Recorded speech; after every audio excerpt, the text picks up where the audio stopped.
Kubera channel స్వాగతం. So మనకి నిన్న మార్కెట్ ఎలా క్లోజ్ అయింది అండ్ మండే మనకి ఎలా మార్కెట్ ఉండొచ్చు అనేది ఒకసారి చూద్దాము.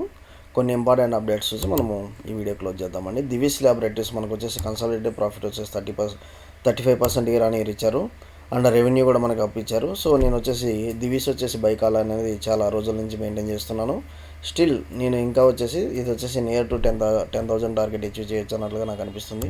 సో దివీస్ అనేది మీరు లాంగ్ టర్మ్ పర్స్పెక్టివ్ మంచిగా అయితే హోల్డ్ చేసి పెట్టుకోండి for large cap. Okay, next వచ్చేసి యాంబర్ ఎంటర్ప్రైజెస్ వచ్చేసి 13% Q2 నెట్ లాస్ అనేది చూపించారు. సో అందువల్ల ఏంటంటే ఇది మనకి ఏ విధంగా ఎంత ఫాస్ట్గా అయితే మనకి మూమెంటం ఇచ్చారో అదే ఫాస్ట్గా మనకు వచ్చేసి డౌన్ సైడ్ కూడా ఉంటుంది. అది మనం ఒకసారి ఇక్కడ చూడవచ్చు. నెక్స్ట్ మనం ఇక్కడ చూసినట్లయితే మేజర్గా మనం ఇచ్చిన 13% మనకు వచ్చేసి నెట్ లాస్ అన్నట్లు చూస్తున్నారు. అండ్ మన compare to A profit last year వచ్చి రెవెన్యూ స్లిప్పింగ్ 2%, ఎబిట్ డౌన్. సో మనకి రెవెన్యూ తగ్గుతుంది, ఎబిట్ కూడా తగ్గుతుందండి. సో దీన్ని మనం వచ్చేసి చార్ట్ ద్వారా డిస్కస్ చేద్దాము. నెక్స్ట్ వచ్చేసి ఓలా ఎలక్ట్రిక్ వచ్చేసి లాస్ నారోస్ టు 418 crores అన్నట్లుగా మనం ఇక్కడ చూస్తున్నాము. ఓకే, సో ఈ decline falling to 690 crore from 1,214 crores అన్నట్లుగా మనం ఇక్కడ చూస్తున్నాము. So previous year on year decline అన్నట్లుగా. సో ఓవరాల్గా మనకి ఏంటంటే when compared with previous years మనకి కంపెనీ లాస్ అనేది మినిమైజ్ చేసుకుంది అన్నట్లు చూస్తున్నాము. ఇది వచ్చేసి నేను ఒక శుభపరిణామం అన్నట్లు చెప్పొచ్చు. ఓకే, మనకు వచ్చేసి ఇది ఒక శుభపరిణామం అనే చెప్పొచ్చు. ఓకే, ఓలా ఎలక్ట్రిక్కి. నెక్స్ట్ వచ్చేసి నైకా వచ్చేసి ప్రాఫిట్ ఆఫ్టర్ ట్యాక్స్ వచ్చేసి 243% అండ్ రెవెన్యూ కూడా జంప్ అయింది. సో నైకా వచ్చేసి మనం చార్ట్ ద్వారా కూడా ఇది తీసుకోవాలా లేదా అనేది కూడా ఒకసారి చూద్దాం. నెక్స్ట్ బజాజ్ ఆటో అండి. So one of my favourites. ఇది వచ్చేసి ప్రాఫిట్ ఆఫ్టర్ ట్యాక్స్ 53% ఇయర్ అన్నట్లు చూస్తున్నాము అండ్ రెవెన్యూ ఆల్సో 19% అన్నట్లు చూస్తున్నాము. సో ఓవరాల్గా మనకు వచ్చేసి ఈ యొక్క స్టాక్స్ ఏదైతే మనం రిజల్ట్స్ ఇప్పుడు డిస్కస్ చేసామో వాటిని మనము మన చార్ట్స్ ద్వారా కూడా చూద్దాము. ఓకే, సో ఫస్ట్ వచ్చేసి మనము ఓలా ఎలక్ట్రిక్ అనేది ఇక్కడ డిస్కస్ చేద్దాము. సో ఓలా ఎలక్ట్రిక్ ఈవెందో మనకు వచ్చేసి లాస్ అనేది నేరో అయినా మనకు వచ్చేసి ఇక్కడ కొంచెం సెల్లింగ్ ప్రెషర్ చూస్తున్నాం మనకు మంత్లీ క్యాండిల్స్లో. ప్రస్తుతం వచ్చేసి డే క్యాండిల్ చూద్దాము. సో మనకు వచ్చేసి నాట్ లెస్ దాన్ ఇది వచ్చేసి 40 అనేది మేజర్ స్టాప్ లాస్ అనేది మనం ఇక్కడ మేజర్ సపోర్ట్ లెవెల్స్ అనేది కూడా మనం డిస్కస్ చేస్తున్నాము. కాకపోతే ఇది వచ్చేసి నాకు మంచి బౌన్స్ బ్యాక్ ఇవ్వచ్చు అన్నట్లు చూస్తున్నాము. సో మీరు బయింగ్ ఎక్కడ ఎంటర్ అవ్వాలంటే మాత్రం మనకి ఈ 48.50 దగ్గర ఎంటర్ అవ్వండి. బయింగ్ అయితే ఎప్పుడైతే 48.50 క్రాస్ అవుతుందో ఇది చూడండి, ఎగ్జాక్ట్ మనకు వచ్చేసి సపోర్ట్ దగ్గర హాల్ట్ అయింది. సో ఈ లెవెల్స్ మనకు క్రాస్ అవుతుంది. నేను వచ్చేసి బయింగ్ ఇనిషియేట్ చేస్తున్నాను. మేజర్ సపోర్ట్ అయితే నాట్ లెస్ దాన్ 40 అండి, not less than 40 major support. Okay, అంతకు మించి ఇంకా క్రాష్ అవుతుంటే మాత్రం ఇంకా మనకి లోవర్ లెవెల్స్ అనేది మీట్ అవ్వచ్చు. ఓకే, సో నెక్స్ట్ వచ్చేసి బజాజ్ ఆటో నేను ఎందుకు ఫేవరెట్ అంటున్నానంటే సో ఇది ఆల్ టైమ్ హైస్ ఎక్కడి నుంచో మనకు వచ్చేసి మీరు ఈవెన్ మొన్న డే క్యాండిల్ కూడా చూడొచ్చు, పడినట్టే పడి ఎక్కడ 8,600 లెవెల్స్ నుంచి రికవర్ అయ్యి 8,000 మనకి 100 పాయింట్స్ దాకా రికవర్ అయ్యింది. ఇక్కడి నుంచి అయితే ఇది మంచి లెవెల్స్ అయితే బౌన్స్ బ్యాక్ అవబోతుంది, అదైతే మీరు గమనించవచ్చు. సో మనకి ఆల్ టైమ్ హై ఇంతకుముందు కూడా మనం డిస్కస్ చేసాము. ఆల్ టైమ్ హై 13,000 ఉంది, ప్రస్తుతం 8,700 కాబట్టి నాకు వచ్చేసి గ్యాప్ చాలా ఉంది కాబట్టి కంపల్సరీ ఇది మనకు వచ్చేసి మీట్ అవుతుంది అనేది అయితే నాకు అనిపిస్తుంది. ఓకే, సో నైకా మనకి ఆల్ టైమ్ హైస్ ఎక్కడ చూస్తున్నాం మనం 420 లెవెల్స్ అండి. సో 420 లెవెల్స్ మనం ఈ లెవెల్స్ దగ్గర మంచి బైకాలు ఇచ్చాము. స్టిల్ ఎందుకంటే మనకి రిజల్ట్స్ బాగా ఇచ్చిన కానీ నుంచి మంచిగా ఇది రిజల్ట్స్ కూడా ఎప్పుడు ఇచ్చింది మార్చి తర్వాత మనకు వచ్చేసి ఇక్కడ వచ్చేసి జూన్ జూలై. సో మనకు ఓవరాల్గా ఇక్కడ వచ్చేసి మంత్లీ పెట్టుకున్నాము. సో మనకు వచ్చేసి మంచి లెవెల్స్ అయితే క్రాస్ అయింది, 235 లెవెల్స్ మంచి లెవెల్స్ అయితే మనకు క్రాస్ అయింది. సో ఇక్కడ నుంచి మనకు వచ్చేసి నెక్స్ట్ లెవెల్ వచ్చేసి నేను నెక్స్ట్ ఇమీడియట్ టార్గెట్ వచ్చేసి మనకి 300 లెవెల్స్ ఇమీడియట్ టార్గెట్ పెట్టుకుంటున్నాను. అండ్ మీరు నైకా అనేది మీరైతే యాడ్ చేసుకొని పెట్టుకోవచ్చు for long term perspective. Okay, Amber అండి. సో యాంబర్ వచ్చేసి మనం మంత్లీ చూసినట్లయితే ఆల్ టైమ్ హైస్ ఎంత సో 8,600 లెవెల్స్ మనకి చూడండి. 23లో ఇది వచ్చేసి 1,800 లెవెల్స్ నుంచి 8,000 అంటే ఎన్ని రెట్లు పెరిగిందో చూడండి. జస్ట్ మనకు వచ్చేసి 24 మంత్స్లోనే మనకి 1,800 లెవెల్స్ నుంచి మనకి 8,000 అంటే నియర్ మనకి సపోజ్ 2,000 వేసుకున్నా నియర్ అబౌట్ 4 times పెరిగింది with in span of 24 months. So ఎంత ఫాస్ట్గా పెరిగినప్పుడు అంతే ఫాస్ట్గా మనకి డిక్లైన్ కూడా అవుతుంది. సో మేజర్గా మనకి ఏదైతే సపోర్ట్ ఉందో అది బ్రేక్ అవ్వబోతుందండి. 6000 నెక్స్ట్ టార్గెట్ మనకి 6800 లెవెల్స్ దాకా నేను చూస్తున్నాను. ఓకే, 6800 లెవెల్స్ దాకా చూస్తున్నాను.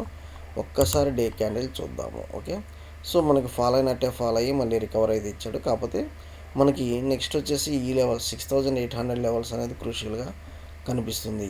సో రేపు ఏం చేయాలి? ఒకవేళ 7000 మనకి మేజర్ సపోర్ట్, ఇది ఇక్కడ చూడండి, మేజర్ సపోర్ట్ ఈ క్యాండిల్స్ దగ్గర ఉంది.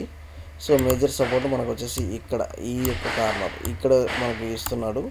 అందువల్ల ఆ యొక్క లెవెల్స్ మనకు వచ్చేసి బ్రేక్ అయితే మాత్రం, సో అదేమేమి లెవెల్స్ 7170 లెవెల్స్ కనుక బ్రేక్ అయితే డౌన్ సైడ్ స్టిల్ ఇది ఇంకా డౌన్ సైడ్ వెళ్ళే స్కోప్ అయితే ఉంది. Okay, so Divi's laboratories even though నాకైతే చాలా మంచిగా అయితే రిజల్ట్స్ ఇచ్చారండి, నాకైతే అది అనిపిస్తుంది. సో నేనైతే దివీస్ అయితే మంచి బయింగ్ మూమెంటం ఎక్స్పెక్ట్ చేస్తున్నాను దివీస్లో. లేదు మీరు వచ్చేసి 6600 లెవెల్స్ స్టాప్ లాస్గా పెట్టుకొని మీరు బయింగ్ సైడ్కి అయితే దీన్ని మీరు మనకు వచ్చేసి ట్రేడ్ అయితే చేయొచ్చు. ఓకే, ట్రేడ్ అయితే చేయొచ్చు. సో ఏ లెవెల్స్ మనం సెల్లింగ్కి వెళ్ళొచ్చు అంటే మాత్రం మీరు నెక్స్ట్ లెవెల్స్, ఇది వచ్చేసి మనకు నెక్స్ట్ లెవెల్స్ ఎక్కడ సెల్లింగ్ వెళ్ళొచ్చు, 6500 కంటే డౌన్ ఉంటే అప్పుడు సెల్లింగ్కి వెళ్ళండి. 6500 డౌన్ అయితే మీరు సెల్లింగ్కి అయితే వెళ్ళండి. ఓకే, సో రేపు మార్కెట్ లెవెల్స్ ఎలా ఉండొచ్చు అనేది ఒకసారి చూద్దాము. నిఫ్టీ వచ్చేసి మనకి ఫ్లాట్గా అయితే క్లోజ్ అయింది, ఎందుకంటే మనకి మంచి డౌన్ సైడ్ నుంచి రికవర్ అయింది మార్కెట్. డౌన్ సైడ్ నుంచి మార్కెట్ రికవర్ అయింది, 25500 లెవెల్స్ దగ్గర ఉంది. అండ్ మనం చూసినట్లయితే యుఎస్ మార్కెట్స్ మనం చూసినట్లయితే సో ఆల్మోస్ట్ మనం న్యూట్రల్గానే ట్రేడ్ చెప్పొచ్చు, ఎందుకంటే just 0.16% up, 0.21% down, 0.13% up.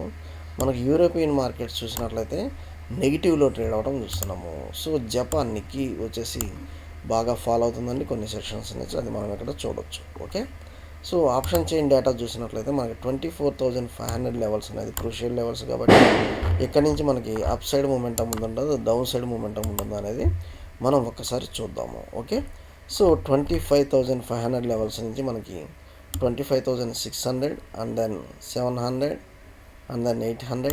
So మనకి ఈ యొక్క మినిమం 1 lakh మనకి ఓఐ అనేది ఇక్కడ బిల్డ్ అవుతుంది. సో డౌన్ సైడ్ అదే మనకి డౌన్ సైడ్ చూసినట్లయితే 25400, 25300. So when compared with up side నాకు డౌన్ సైడ్ ఓఐ చాలా స్ట్రాంగ్గా చూపిస్తుందండి. డౌన్ సైడ్ ఓఐ చాలా స్ట్రాంగ్గా చూపిస్తుంది. సో అంటే ఏం లేదు, మీరు ఇటు సైడ్ ఉన్న ఓఐ డేటాని, ఈ యొక్క ఓఐని మీరు వచ్చేసి మీరు కనుక ఇది పాజిటివ్గా చేసుకున్నట్లయితే ప్లస్ చేసినట్లయితే ఇది సో ఏ ఓఐ డేటా మనకి స్ట్రాంగ్ ఉందన్నట్లు చూడొచ్చు. దాని ప్రకారం మనకు మార్కెట్ మూమెంటం అనేది డౌన్ అప్ అనేది కూడా డిసైడ్ అవుతుంది. సో రేపు నాకు 25450 లెవెల్స్ కనుక క్రాస్ అయితే మాత్రం మీరు 25300 టార్గెట్ తీసుకోండి. లేదు అప్ సైడ్ మాత్రం 25550 లెవెల్స్ అయితే క్రాస్ అయితే అవనండి. దాని తర్వాత వచ్చేసి మనం బయింగ్ సైడ్కి కాల్ ఆప్షన్ బై చేయాలా లేదా అనేది అప్పుడు చూడవచ్చు. వాట్సాప్ గ్రూప్ జాయిన్ అయిన వాళ్ళు వాట్సాప్ గ్రూప్ అయితే జాయిన్ అయితే అవ్వండి. ఓకే, సో ఇప్పుడు మనం చూసినట్లయితే మార్కెట్ చూడండి బాగా ఫాల్ నుంచి 25300 లెవెల్ నుంచి మనకి మార్కెట్ రికవర్ అయింది. కాకపోతే ఇక్కడ ఈఎంఐ ప్యాటర్న్ కూడా నాకు ఇక్కడ ఏం లేదండి. సో ఈఎంఐ ప్యాటర్న్ ఎక్కడ ఇచ్చింది అండ్ మంచి హోల్డ్స్ కూడా అన్నట్లు చూసుకున్నాము. కాకపోతే రేపు నేను ఏ లెవెల్స్ చెప్పాను, 25450 లెవెల్స్ అంటే ఈ లెవెల్స్. సో ఈ యొక్క లెవెల్స్ కనుక బ్రేక్ అయితే మాత్రం ఎగైన్ లెవెల్స్ అయితే ఇది రీచ్ అవ్వబోతుంది. 25300 లెవెల్స్ దాకా రీచ్ అవ్వబోతుంది. ఇది మీరు జస్ట్ స్టాప్ లాస్ వచ్చేసి ఒక 50 పాయింట్స్ అయితే పెట్టుకోండి, 40 to 50 points. Okay, so up side ఒకవేళ ఎప్పుడు మీరు తీసుకోవాలి. అప్ సైడ్ అంటే నేను నిన్న డే హై ఏదైతే ఉందో అది నేను తీసుకున్నాను. సో 25550 లెవెల్స్ మనము ఓఐ డేటాలో ఏది డిస్కస్ చేసామో అదే చెప్తున్నాను. 25550 లెవెల్స్ క్రాస్ అయితే మాత్రం 25800 లెవెల్స్ దాకా మనం చూస్తున్నాము with small stop loss of 50 points. Okay, so either up or down clear targets with stop loss of 40 to 50 points. Okay, so next bank Nifty చూస్తున్నాము. బ్యాంక్ నిఫ్టీ మనం చూసినట్లయితే ఏ లెవెల్స్ ఇంతకుముందు మనము ఇక్కడ అనుకున్నాము, సో అదే లెవెల్స్ కూడా bank Nifty వచ్చేసి మనకు వచ్చేసి నిన్న హై 58,000 ఎప్పుడైతే క్రాస్ అవుతుందో అప్పుడు మీరు వచ్చేసి బై చేయండి with stop loss of 100 points. So down side మీరు వెళ్ళాలంటే మాత్రం నేను ఈ లెవెల్స్ అయితే తీసుకుంటున్నాను. ఇది 57,768 బ్రేక్ అంటే 57,800 బ్రేక్ అయితే మీరు డౌన్ సైడ్ అయితే వెళ్ళండి విత్ మంచి టార్గెట్ డౌన్ సైడ్ అయితే ఉంది. మంచి టార్గెట్ వచ్చేసి 7,200 లెవెల్స్ దాకా ఉంది. అదే అప్ సైడ్ అయితే మాత్రం ఫస్ట్ టార్గెట్ వచ్చేసి నాకు 58,250 లెవెల్స్ దాకా కనిపిస్తుంది. ఓకే, విత్ స్టాప్ లాస్ మనకు వచ్చేసి 100 పాయింట్స్ అనేది, దీనిలో నిఫ్టీలో 50 పాయింట్స్ అయితే దీనిలో 100 పాయింట్స్ స్టాప్ లాస్ అయితే తీసుకోండి. సో వీడియో నచ్చినట్లయితే లైక్, షేర్ అండ్ కామెంట్ అండి. సో ఎవరికన్నా మ్యూచువల్ ఫండ్స్ కానీ స్టాక్స్ గురించి సపరేట్ సెక్షన్ కావాలన్నా మనం సపరేట్ సెక్షన్ అయితే తీసుకుంటాము ఆన్లైన్ క్లాసెస్ ద్వారా. ఓకే, థ్యాంక్ యూ అండి. Follow for important updates Kubera channel. Thank you.